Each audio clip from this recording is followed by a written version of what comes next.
और 7वां अध्याय जो है वो राजा की राज व्यवस्था और उसके जो पूरे तंत्र हैं उसके क्या नियम है, कैसे राज व्यवस्था चला, इसके ऊपर है। ये बहुत ही महत्वपूर्ण टॉपिक है और बहुत मजा आएगा इसमें। इसमें ऋषि ये कहते हैं कि सभी तरफ हाहाकार मचा हुआ था, एक दूसरे को लोग मार काट रहे थे, जगत पूरा अस्त व्यस्त हो गया था। जगत की रक्षा करने के लिए ईश्वर ने राजा की उत्पत्ति की और ईश्वर ने फिर जो है 8 देवताओं का अंश, जिसमें इंद्र, वायु, यम, सूर्य, अग्नि, वरुण, चंद्रमा और कुबेर, इन 8 देवताओं को के अंश को लेकर के थोड़ा थोड़ा फिर जो है उन्होंने राजा को पैदा किया। और इसलिए राजा संसार में सबसे ऊपर होता है। राजा यदि बालक भी हो तो उसका सम्मान करना चाहिए, क्योंकि देवता का रूप है। मनुस्मृति में इस बात को कनेक्ट कर दिया कि राजा को देवताओं ने पैदा किया, देव का रूप नहीं है। इसलिए पहले बोलते थे कि किसी अवतारी है राजा, अब यहां अवतारी की जगह क्या कर दिया कि देवताओं का अंश है राजा। और जो ये व्यवस्था इसमें बताई गई है, ये व्यवस्था समझे व्यवस्था उसी समय की है जब राजाशाही शुरू हुई।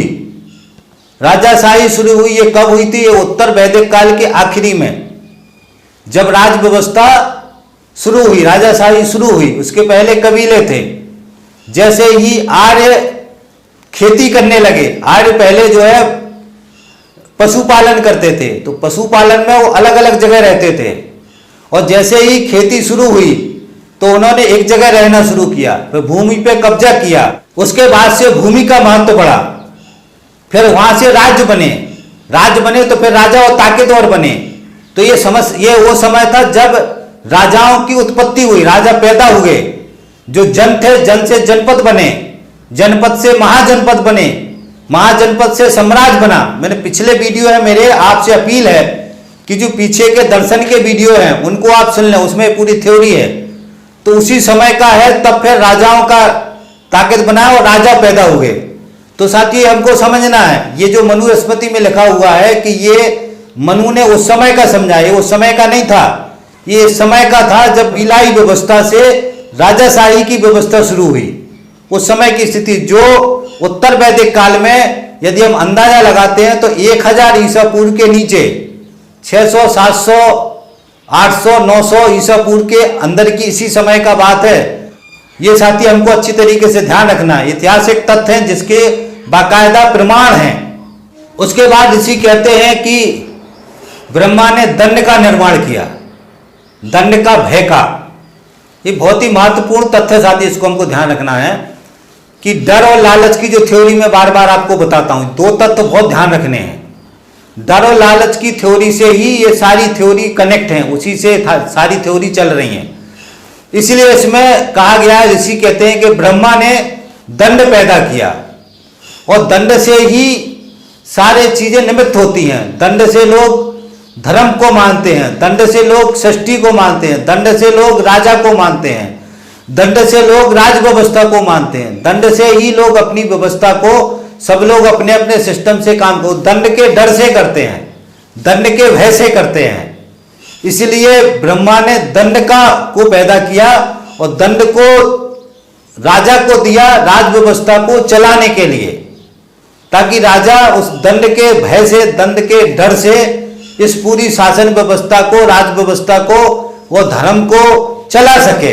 उसके बाद कहा गया कि राजा को अपने राज के अंदर कौन सी चीजों को रोकना है, कौन सी चीजों को लागू करना है, किस तरफ जनता को ले जाना है, कौन सी चीज सत्य है, कौन सी चीज असत्य है, कौन सा चीज करने देना है, किस चीज पे रोक लगाना है, ये राजा को अपनी परिस्थिति के आधार पर तय करना चाहिए, समझ बनाना चाहिए और उसी के आधार पर फिर दंड देने का निर्णय, दंड देने का कानून बनाना चाहिए, ताकि उसके विरुद्ध जो भी काम करे उसको दंड दिया जा सके। और उस दंड के दम से, दंड की ताकत से, दंड के भय से उस प्रजा उसी रास्ते से, उसी दिशा में चल सके। आगे ऋषि कहते हैं कि दंड ही राज्य करता है, शासन पे दंड और भय ही राज्य करता है, दंड और भय से ही राजा राज्य करता है। इसलिए राजा को जो दंड का व्यवस्था है, जो ये व्यवस्था बहुत ही सुनिश्चित होना चाहिए। जो पापी हैं, जो कुकर्मी हैं, जो गलत काम करते हैं, उनको दंड बिल्कुल देना चाहिए। उनको दंड देने से समाज में बाकी लोग उस कुकर्म को, गलत काम करने को से डरते हैं, भय होता है उनके अंदर। इसलिए दंड का जो दंड देने योग्य है उसको दंड पक्का देना चाहिए। उस पर जो है जरा सा भी दया नहीं करना चाहिए, और जो उस नियम से चलते हैं उनकी रक्षा करना चाहिए। ऐसा करने से राजा के ऊपर जनता का विश्वास होता है, और विश्वास होता है तो राज अच्छा चलता है। इस तरीके से दंड की जितनी अच्छी व्यवस्था होगी, दंड और न्याय की, वो राजा या वो राज उतना भी अच्छा होगा। यदि राजा इस दंड की व्यवस्था को खराब कर दे, या दंड की व्यवस्था सत्य सत्य के आधार पर ना हो, यानी कोई अगर दंड किया नहीं किया उसको दंड मिले, और जो दंड कर रहे हैं उनको दंड ना मिले, तो राज व्यवस्था पूरी खत्म हो जाती है। वो राज चौपट हो जाता है, और राजा भी नष्ट हो जाता है, भ्रष्ट हो जाता है। इसलिए जो दंड व्यवस्था है, इसको राजा को बहुत ही सोच समझ के साथ सारी व्यवस्था को बनाना चाहिए, और बहुत ही निष्पक्ष और पूरी ताकत के साथ इस दंड व्यवस्था को लागू करना चाहिए। ये मनुस्मृति में ऋषियों ने राजा को अधिकार दिए, और दंड का जो है ताकत दिया, भय का ताकत दिया।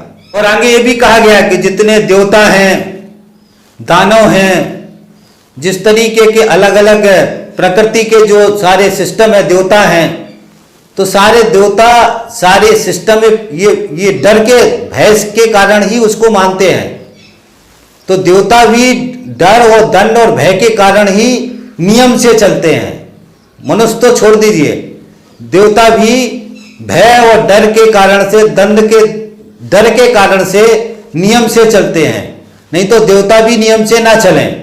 इसलिए दंड जो है या भय जो है वो बहुत ही जरूरी है। वो ये शक्ति जिसके हाथ में है उसको बहुत ही समझ के साथ इस शक्ति का इस्तेमाल करना चाहिए।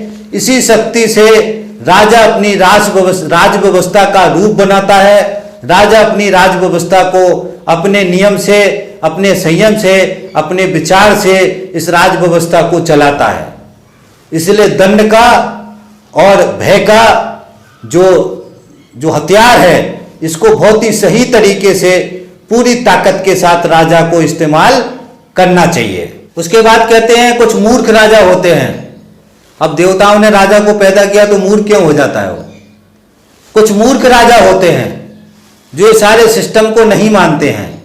तो इस तरीके का जो मूर्ख राजा होता है उसकी राज व्यवस्था खत्म हो जाती है, उसका राज बर्बाद हो जाता है, दूसरा राज उसके ऊपर कब्जा कर लेता है। उसके आगे कहा गया साथियों कि राजाओं को कुछ चीजों को त्यागना चाहिए, जैसे शिकार खेलना, जुआ खेलना, दूसरों के ऊपर की दोषों का वर्णन करना, दिन में सोना, स्त्रियों के साथ सहवास करना, मद्य पीना, नाचना गाना, वृथा घूमना, इस तरीके के 10 जो है ये चीजें हैं जो गलत चीजें हैं। इन 10 गलत चीजों से राजा को बचना चाहिए। ये सारी 10 चीजों को नहीं करना चाहिए।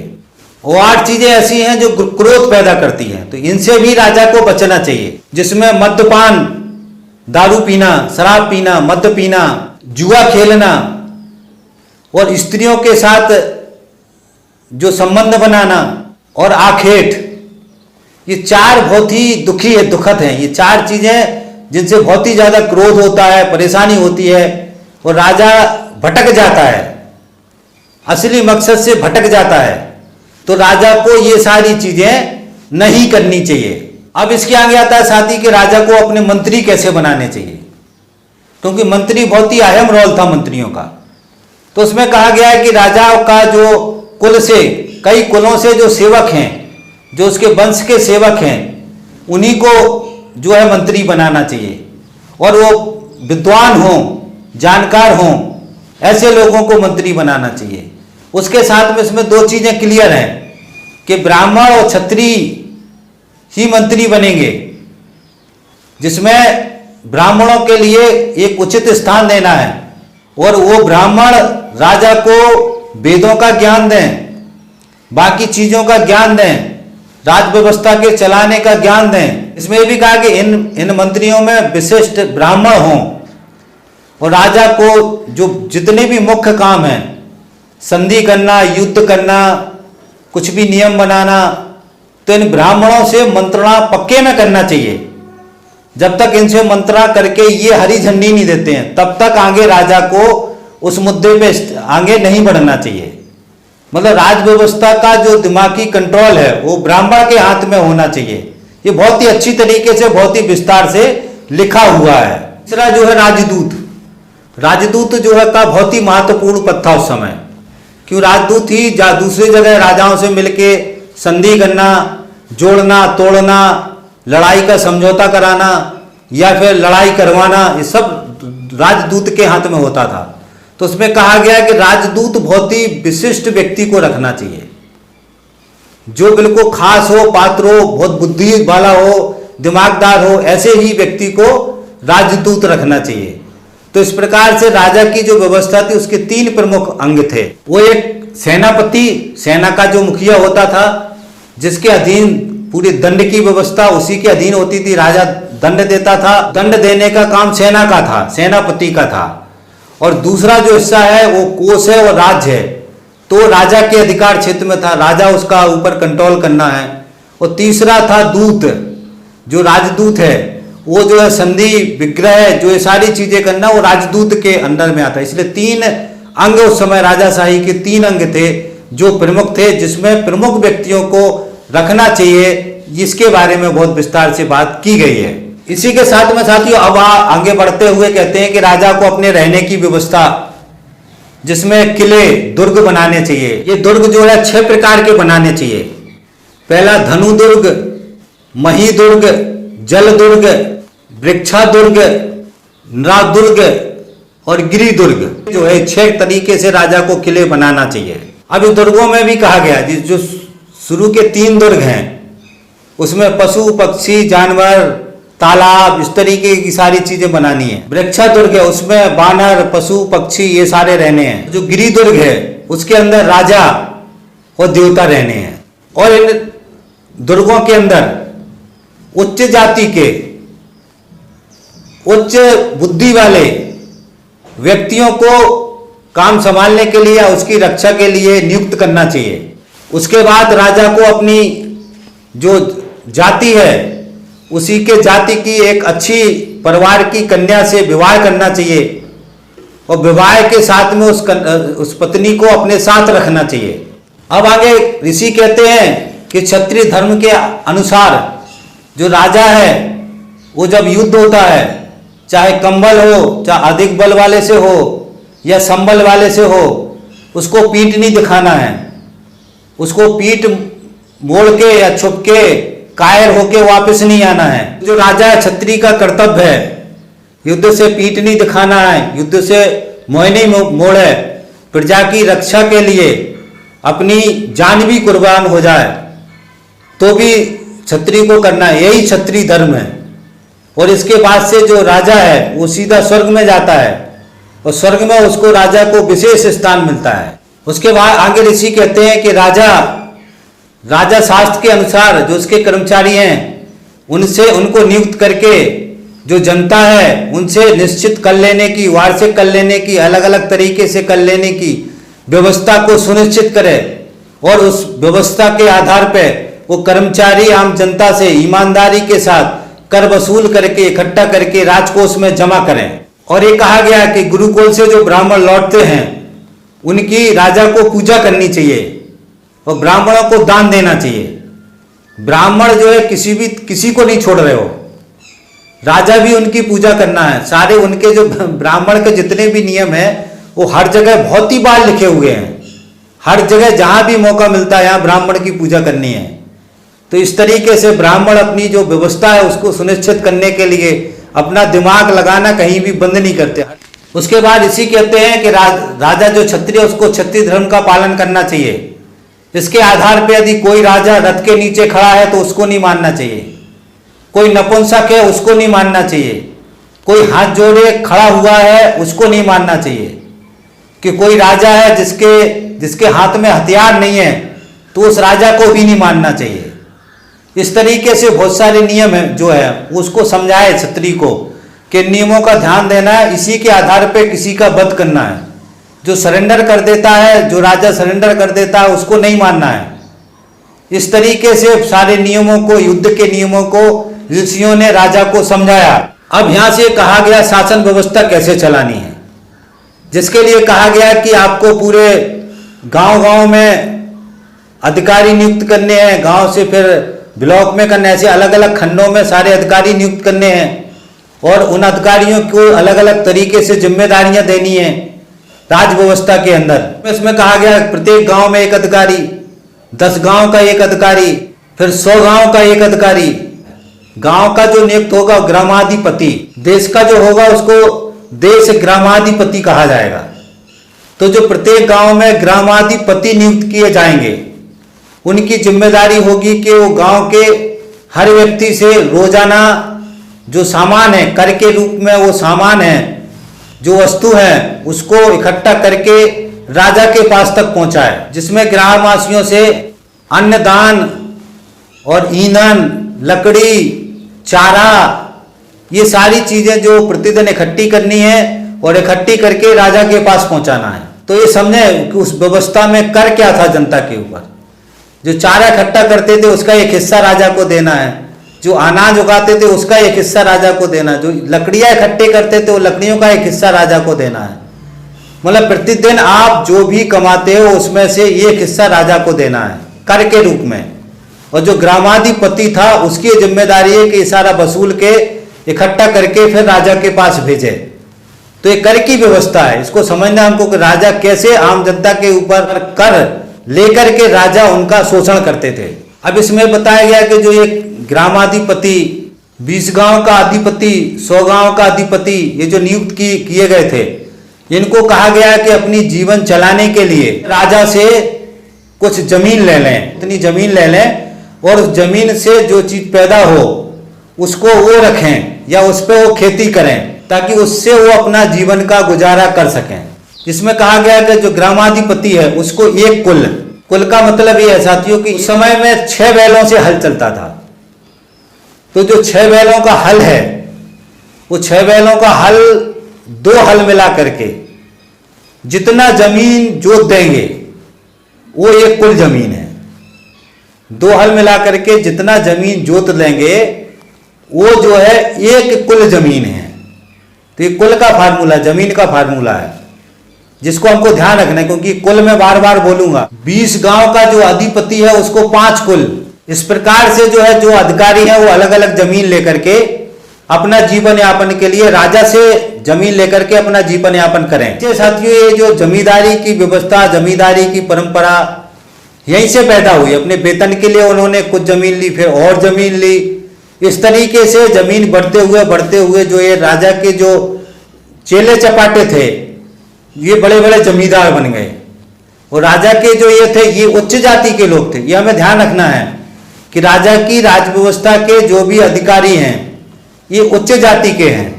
इसलिए आपको ध्यान रखना है कि जो जमीन का अधिकार है वो जमीन का रखने का अधिकार केवल उच्च जाति के लोगों को थी। जमीन उच्च जाति के लोगों के पास थी, बाकी जमीन राजा की थी। राजा लोगों को खेती करने के लिए जमीन देता था।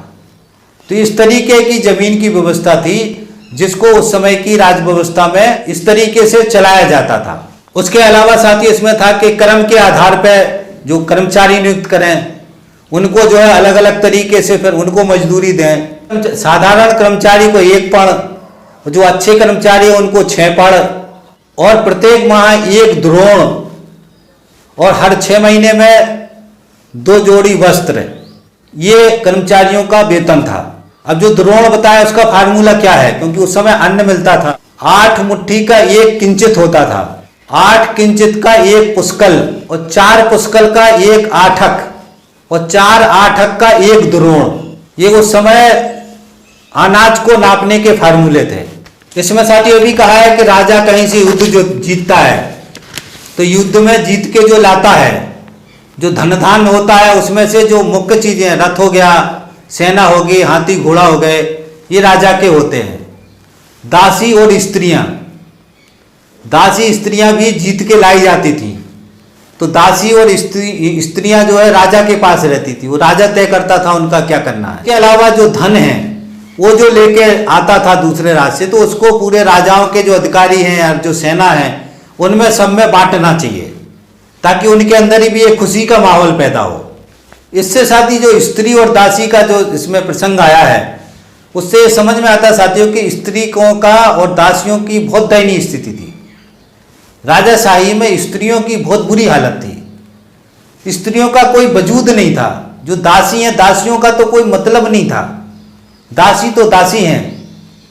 तो इस तरीके से स्थिति स्त्रियों का जो है जो बहुत ही दयनीय स्थिति थी इस समय में, राजाओं की राज व्यवस्था के समय में। स्त्री का और शूद्रों का दो ही वर्ग थे जिसकी सबसे ज्यादा शोषण, सबसे ज्यादा दुर्दशा थी। और यह दो ही वर्ग थे जो पूरी मेहनत का काम करते थे। इसको समझना है, घर का काम करते थे, पूरा मेहनत का काम करने वाला दो ही वर्ग है, स्त्री और शूद्र। और दोनों के अधिकार कम थे और दोनों की दुर्दशा ज्यादा थी। अब साथियों यहाँ से राजा के कर शुरू होते हैं, कर व्यवस्था, जो राजा की कर प्रणाली किस तरीके की होगी। उसमें था कि राजा जो है, जो व्यापारी हैं, वैश्य हैं, उनसे पशु और सोने का जो लाभ कमाता है उसका 50वां हिस्सा व्यापारियों से लेना चाहिए। जो पशु बेचता है, वैश्य पशु बेचता है और सोना बेचता है, इसका जो व्यापार में, पशुओं के व्यापार में, सोने के व्यापार में जो पैसा कमाता है उसका 50वां हिस्सा टैक्स के कर के रूप में राजा को लेना है। और किसानों से, जो कृषि करते हैं, उनसे, कृषि करने वालों से अन्न का 6वां हिस्सा, 8वां हिस्सा और 12वां हिस्सा, ये हिस्से लेने हैं। अब इसमें भी ये समझ में आता है साथियों कि किसानों से भी 6वां, 8वां और 12वां, इसका मतलब है कि इसमें भी जो किसानों के अंदर भी वर्गीकरण था। या तो ये था कि जो शूद्र किसान है उनसे 12वां हिस्सा लेते होंगे, जो वैश्य किसान है उनसे, जो किसान है उनसे कम लेते होंगे, जो क्षत्रिय किसान है उनसे और कम लेते होंगे। मगर ये टैक्स की या अलग अलग तरीके से डिफाइन किया होगा। तो टैक्स में भी जो खेती करते थे, खेती की मजदूरी काम करते थे, उनसे भी 3 तरीके से टैक्स लेने का व्यवस्था राजा ने बनाया हुआ था उस समय की राज व्यवस्था में।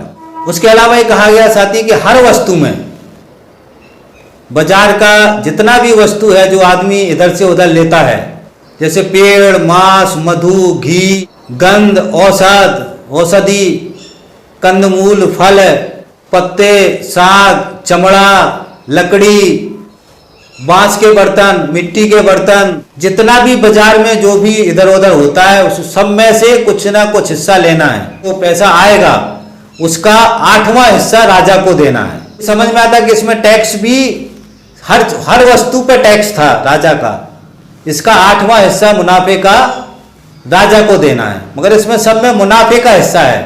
उसके बाद कहा गया है कि राजा चाहे जितने भी संकट में हो, मगर उसको जो वैदिक ब्राह्मण है उससे किसी भी तरीके का टैक्स, किसी भी तरीके का कर नहीं लेना है।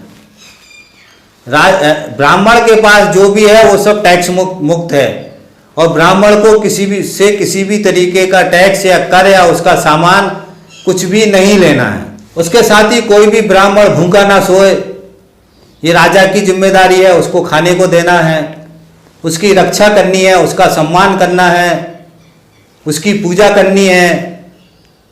ब्राह्मण को किसी तरीके का कष्ट ना हो उसके राज में। जिस राजा के राज में ब्राह्मणों को कष्ट होता है उसका राज खत्म हो जाता है और राजा सीधे नरक में जाता है।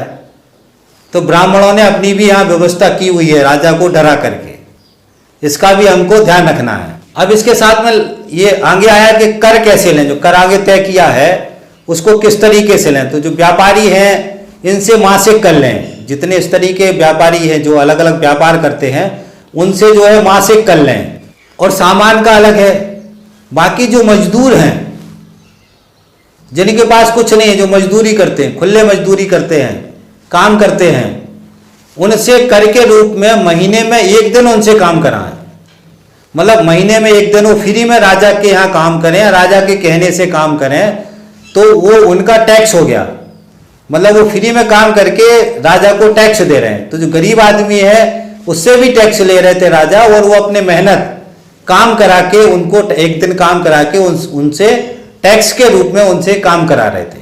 अब साथियों, यहाँ से राजा की जो राज व्यवस्था में किस तरीके से राजा को रहना है और दूसरे राजाओं की व्यवस्था के साथ में जो युद्ध वाली व्यवस्था है, किस तरीके की नीति रहनी है, युद्ध नीति के बारे में बताया गया है। उसमें बताया गया कि राजा के 8 प्रकार के कर्म हैं और इसमें बताया गया कि राजा को अपने जो पड़ोसी राजा हैं उनसे किस तरीके का दोस्ताना, किस तरीके का संबंध रखना चाहिए। और उसके अलावा साथियों, इसमें ये कहा गया है कि हमको किस तरीके से राजा से चढ़ाई करना चाहिए।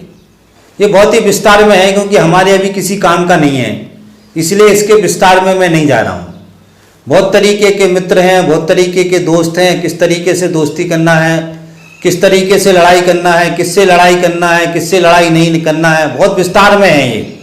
क्योंकि आज अब इसका बहुत ज़्यादा चर्चा, क्योंकि राजाशाही व्यवस्था खत्म हो गई तो इसकी चर्चा करने का कोई मतलब नहीं है, इसीलिए मैं इसको छोड़ रहा हूँ और आपको बता दे रहा हूँ कि मुख्य जो 3-4 चीज़ें हैं जो उसमें कही गई कि अपने से जो ताकतवर राजा है उस राजा से युद्ध नहीं करना है। युद्ध हमको उसी राजा से करना है जो हमसे ताकत में कमजोर हो, क्योंकि ताकत में जो बड़ा राजा है यदि उससे युद्ध करेंगे तो हम हार जाएंगे और बड़ी समस्या हो जाएगी। इसलिए जो अब से ताकत में जो राजा है उससे हमको जो संबंध बनाने हैं उसको सामदमादी नीति कहा गया। सामदमादी नीति का मतलब ये है कि उसको कुछ दान देना है, जैसे घोड़े दे दो, दोस्ती करके ये कर लो, या उसको दमाद बना लो, मतलब अपनी लड़की की शादी उसके साथ कर दो। जो दमादी वाली नीति है ये राजाओं के अंदर बहुत ज़्यादा प्रचलित थी उस समय, कि जो राजा कमज़ोर थे वो अपना ऑफर देते कि साहब आप मेरी लड़की से शादी कर लो और आप हमारे दामाद बन जाओ। तो उस राजा का भी राज बच जाता था, वो राजा भी राजा बना रहता था और वो राजा जो होता था उसका दामाद बन जाता था तो उसकी सुरक्षा करता था। तो ये जो पद्धति थी, ये जो नीति थी, जो उससे बड़ा है इस नीति से राजा को काम करना चाहिए और जो कमज़ोर राजा है उसी राजा के साथ उसको युद्ध करना चाहिए। फिर भी यदि कोई राजा है जो नहीं मान रहा, युद्ध हो रहा है, तो हमको युद्ध से, अगर हमको ऐसा लगता है कि वो बहुत ही बलशाली है या उससे मैं युद्ध नहीं जीत पाऊंगा, तो उस समय में किसी जो बलशाली राजा है उस राजा की शरण ले लेनी चाहिए, मतलब उस राजा के सामने सरेंडर कर देना चाहिए, उसका राज स्वीकार कर लेना चाहिए, फिर वो बड़ा राजा जो है उससे लड़ेगा। तो इस तरीके से की बहुत सारी नीतियां हैं जिसके बारे में राजा को समझाया गया है कि इस तरीके के कारण से अपनी राजनीति को, युद्धों को या नीति को इस तरीके से चलाना चाहिए। इसके साथ में साथ ही अंत में कहा गया कि राजा को सबसे पहले धन की रक्षा करना चाहिए, उसके बाद से फिर स्त्री की रक्षा करना चाहिए और वो भी ना बचे तो सिर्फ फिर आत्मरक्षा करना चाहिए, और खुद नहीं बचे तो सब खत्म हो गया। इस तरीके से साथियों ये अध्याय राजा का यहीं खत्म होता है और राजा के जो मुख्य मुख्य चीज़ें हैं वो हमने आपको बताई कि किस तरीके से राजाई व्यवस्था को छूट दी गई थी, किस तरीके के राजा के अधिकार थे, क्या क्या जनता के अधिकार थे, किस तरीके से राजा टैक्स वसूलेगा, कर वसूलेगा, ये सारी चीज़ें हमने आपको एक एक करके बताई। इस सारा सुनने के बाद हमको समझ में आता है कि उस समय की राजा व्यवस्था, राजा की व्यवस्था किस तरीके से थी, किस तरीके से संसाधन थे, किस तरीके का समाज होगा। हम एक कल्पना कर सकते हैं, हम एक विचार कर सकते हैं, हम एक सोच सकते हैं, इस परिस्थिति को समझ के अपनी बुद्धि से हम एक अंदाजा लगा सकते हैं कि किस तरीके की सिचुएशन उस समय रही होगी। तो ये साथियों राजा की राज व्यवस्था का वीडियो है। अब अध्याय हम यहीं के इसको ख़त्म करते हैं और आपसे अपीलें करते हैं कि आपने अगर हमारे पिछले वीडियो नहीं देखे तो उनको देखें, दर्शन की जो सीरीज है उसके सारे वीडियो सुने, उसके साथ में आप वीडियो शेयर करवाने में सहयोग करें, चैनल को सब्सक्राइब करें और साथ में इस पूरे मूवमेंट को, अभियान को सहयोग करें। तो इसी आशा उम्मीद के साथ कि आप सहयोग करेंगे मैं अपनी बात खत्म करता हूं। थैंक यू साथी, धन्यवाद, थैंक्स। मिलते हैं अगले वीडियो।